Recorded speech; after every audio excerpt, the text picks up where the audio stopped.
Hi, fellow traders. What's happening? I hope you guys had a great week. I hope you ended the week strong. I know I was able to end the week strong. Really had a nice week and a big contrast to last week.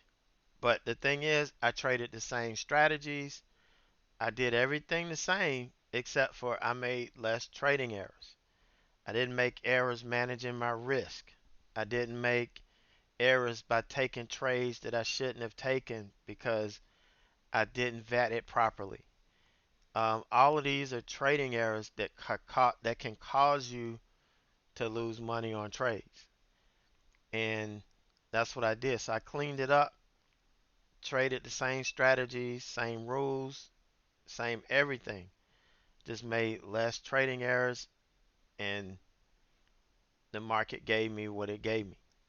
It's one of those things. Even when you have a slow day, when the market's giving you lemons, you make lemonade. And the market gives you chicken shit, you make chicken salad. And yes, you can make it taste good.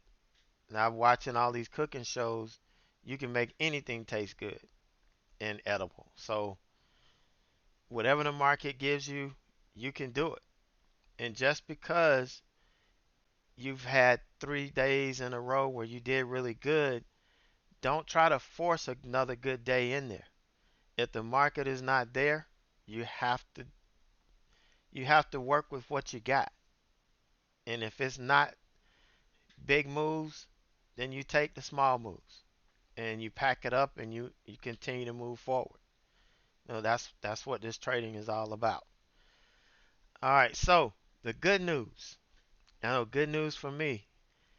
DOS and TD Ameritrade will be going live October 1st. I got the email last night. The beta testing is over with um, on Wednesday the 30th. The only thing I don't have is what the price point's going to be, but I'm assuming it's the same as what I pay for IB, which is doable. I mean, it's not bad. We have to pay to play. There's a cost to free. I know Thinkorswim is free, but you're limited to what type of trading you can do. It is perfect. It's beautiful for swing trades. But if you're day trading momentum, especially at the open, you're going to run into some issues. And that's why DOS was a perfect fit. So I don't mind paying $150 for something that I can make 20 grand on in a month. It doesn't make sense to not take advantage of it. Or even if I was making 2,500, I would it still be worth it. You know, and one of the things, and I know when I first started, I wasn't making enough money trading to pay for my trading tools. I wasn't. But I knew that I had to invest in my future. I knew that there was a cost to free. I'm going to share the story with you about this mechanic who, when I was working for AutoZone, I was a commercial accounts manager. I dealt with all the shop owners and helped them handle all of their stuff. And so we had this one guy. He was a sole proprietorship. When I say sole, I mean sole. It was just him, and he had a basic tools and everything. Whenever he needed a specialty tool, he would come to our store because since initially we were catering to the DIY people, we had all of these specialty tools that people could come borrow. They just come, put down a deposit, take the tool, use it, bring it back, get their money back. But as a business person, you're a mechanic, time is money. So he was spending 30, 45 minutes every time to come use our tools. So I asked him, I was like, why would you continue to waste your time? If you buy the tool, it'll pay for itself, especially a $25 tool or a $45 tool. I mean, it makes no sense. The gas, the time, and really the time was the most valuable thing. But he never did. And as the cars became more complex, you needed more specialty tools for the electrical system, the engine management, and they were more expensive. And the company just didn't want to provide that.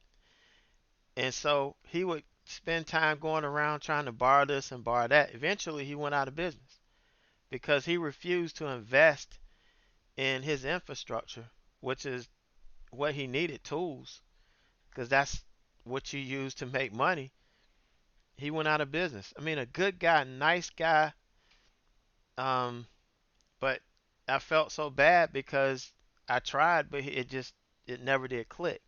But I always remembered that. And I think about it all the time. And I thought about it when I started this and was thinking I need to find all the free stuff because I'm not making any money. But then I realized there was a cost to free. And so I don't mind paying it, whatever the cost is, but I'm just excited that it's going to go live. And once I know more about the price point, I'll put it in the next video. But really excited and read up and ready to go with this. All right, so today pretty much played out how we thought it would. Um, I know yesterday I was kind of skeptical. I like the fact that we bounced off the 100, but I was kind of skeptical that we hit the 5 and we had a weak close. But oftentimes we have a weak close, we can have a strong open. But the market opened red today. It opened below yesterday's close, and we took a little dip at the beginning, but man, this market finished strong. I mean, it worked its way up, pretty much all day. Took out the 5 here. We closed above it. Next stop I see is going to be the 50 day. Um, no, I don't see unless something major happens over the weekend. I don't foresee this coming back until it hits resistance up there. I I just don't. Now, Monday may be a little off day because Yom Kippur, uh, the is a Jewish holiday. It's like the holiest day of the year for the Jewish faith, and the volume I believe is going to be down on Monday. You're going to have a lot of people taking that day off, and we respect those holidays. It's you can't really. I don't think we're going to be able to really gauge anything on Monday. I think the volume will be down. I mean, the volume was a little down today. Even though it was a really good day, the volume was down a little bit based on the type move that we had. So I'm expecting the volume to be down on Monday as well. But right now, it does look like we have an opportunity. The Bulls came in and they seized control. I thought they were going to let me down. I honestly thought they were going to let me down this morning. I even said that. I think the Bulls are letting me down. I'm disappointed. I thought they had more in them, but man, did they come screaming back and, give us some moves. So that was today. Let's take a look at a couple of trades we took. Now, this is I don't know, this might be the first time. I don't remember in the last 5 or 6 years trading an opening range breakout that I held to the close. Now, I've had all day holds that I get in and hold to the end of the day, but that's traded a different way. This is a opening range breakout. I wasn't looking to go short today. Today, my bias was to the long side, even though the market opened, um, open red, and it seemed like the Bulls just weren't going to get their act together. My bias was still to the long side because everything was crowded to the short side. The channels were like, and they were just closed up. So, we got in on the break, and then, of course, in true the average Joe trader fashion, the stock starts chopping around. It chopped around and chopped around. And remember, we we should have had the right ATR figured so that when we got in, we knew exactly how much room to give it to play around. If it did start chopping around, if we didn't know the ATR or the previous 6 candles, if we didn't get that figured out, we probably would have gotten stopped out on this before the move happened. And several people did get stopped out. But you've got to understand what the volatility is probably going to be on these stocks at the open. It's not so critical later on in the day, but at the open, when everything's really volatile, that's what you want to pay attention to. And so we got in. It took a minute. We hit our first target, second target, and our third target was up here. And I was like, man, what is I, I should add back to this. It's yeah, pull back to the 20, and we're getting strong. So here I should have added back to this, and then taking profit up here around 97.25 ish or so, but I didn't add to it. I kind of let my limiting mindset stop me from taking this, and I just kind of wrote it up all day. I would have taken it off here if it would have hit 98.61, this level here, but didn't quite get there. It ended up pulling back, and so I took it right before the close. Uh, and I don't ever remember holding one all day like this. But this is typically one that I'm out of, and then I get a secondary entry on. This was really the only significant pullback that would allow me to get an entry, after the opening range. And then we had another little pullback to the 20 again. But really happy with the patience. I went into the day with the mindset of we got to be patient, just sit back and let the trade work, let the market do its thing. You take the trade when it sets up, and it's either going to work or it's not. If it doesn't, you lock it up and move on, or you wait for the next setup. And that's pretty much what we were doing. Um, and then Apple, this was a late day trade. If you were in the room, I took you through this of what I was seeing here. Here we had a double top. We pulled back and we held support here. We were forming an ascending triangle. So all you had to do, you could have traded this. Short side, no. There wasn't enough room to trade to the short side. Just like everything today, the short was really the hard row to hoe. So I was like, this is Friday afternoon. We probably won't get a big bounce, but this is a solid setup. Any other day, I'll be all over this. But we took it. I showed you how to take this trade. We waited for it to close. We waited for confirmation of it claiming this and taking out this double top area that we did. And next level of support or resistance was the daily 50 up here. And that's what we waited on.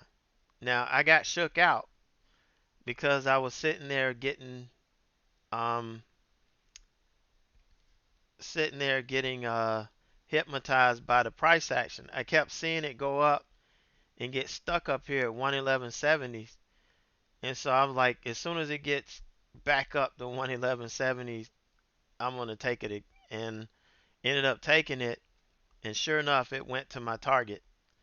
So I missed that, and I just left the rest on. I was looking for like 112.50, and it didn't quite get there. But I took it off. It actually got there after the market closed, but ended up taking it off right at the close, and this turned out to be a pretty decent trade. Now, somebody said, "Dan, you're that's chasing." It's not chasing. Chasing is if you get a stock that's running up five, six candles, parabolic, and you like, man, I got to get some of this, and you just get in.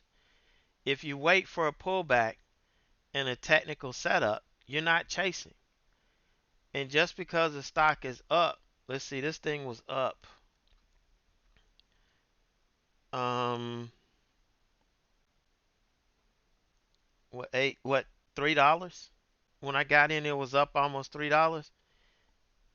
It doesn't matter. It doesn't matter how far up or how far down the stock is. If the technicals don't indicate that it's oversold or overbought, and you have a strong technical setup going, take the trade.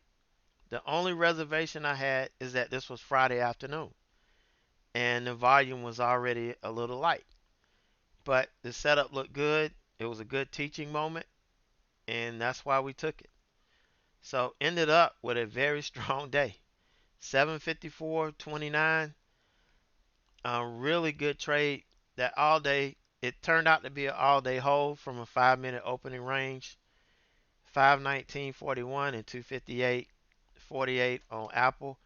A late day trade that was not bad. Just because we were up doesn't mean you don't take it. Trust your technicals, trust your strategy. That's what trading is all about.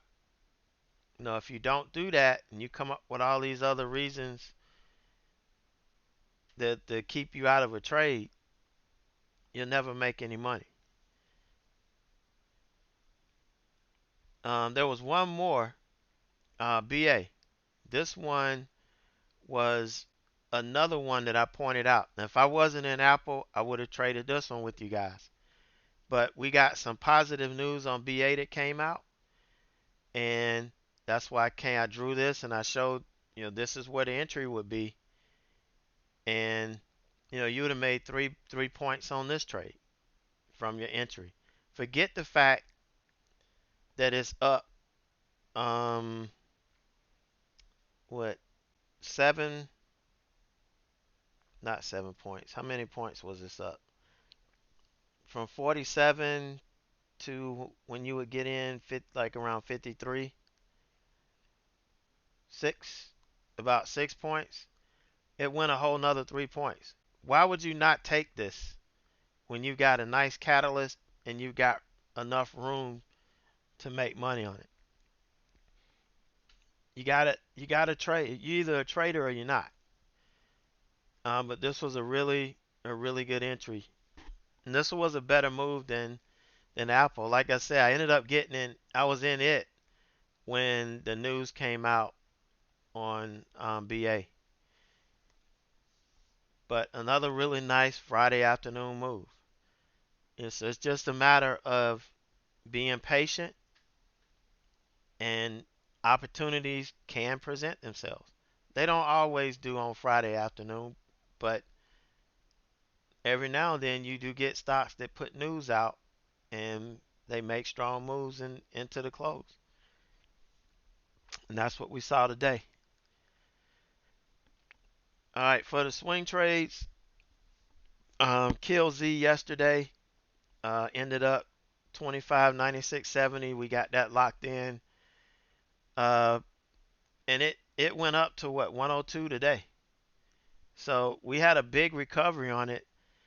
And see what happened, it gapped down yesterday, and I waited for it to get back to 95 where I wanted to take profit. It never got down to my entry, but that was going to be my stop. That was the plan. But probably should have had my stop down here versus 95. But that's something I have to look at down the road as to, why did I put my profit stop so close. But I could still be in this and probably be getting 105 next week, because it looks really good. Um, NVTA, this one I got spooked out of yesterday. This is the one that I was saying I got in aftermarket. That's why, this doesn't show aftermarket data. This doesn't show aftermarket data, so I got in aftermarket, and this is the trade that helped me, and I think helped TD Ameritrade and DOS figure out what the issue was with the data they were getting. So if you were in the room that day, I explained it to you, but I don't want to go into it now. But ended up taking this trade off. It was a little bit scary. And then ZEN, holding on to this. We did get a dip, but I'm still holding on. You can look at it, what happened today. We got a pullback here, but a kind of a strong day today. So I'm still looking for it to run up to this ascending resistance here. May even make it to 110 by the time we get there. But I am holding on to ZEN, and we'll look on Sunday, see if we can get some better opportunities. This week, actually, the market is going to end a little down. So it was pretty stressful for swing trades. It wasn't the best price action for swing trades. But, if we continue the rebound next week, we should get some pretty decent moves. So where I'm at for the month on swings, this is the swing calendar. This was the big trade on CRWD on earnings. NKE, I got spooked out of it. There's the NXPI trade we closed last week. This week, NKTA, I got spooked out of this one. I guess Wednesday is the day that I get spooked out of trades for some reason. And this is what we locked in on Z. So far I haven't added this up, but this isn't a bad swing week, a swing month.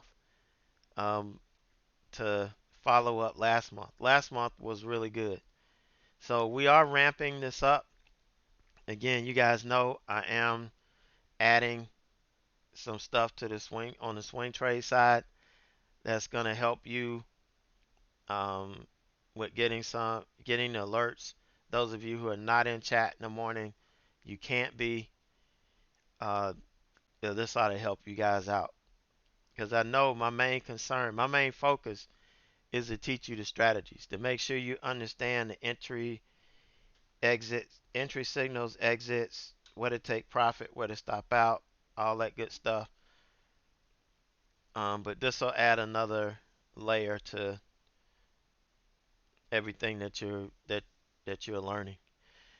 So that's gonna do it, guys.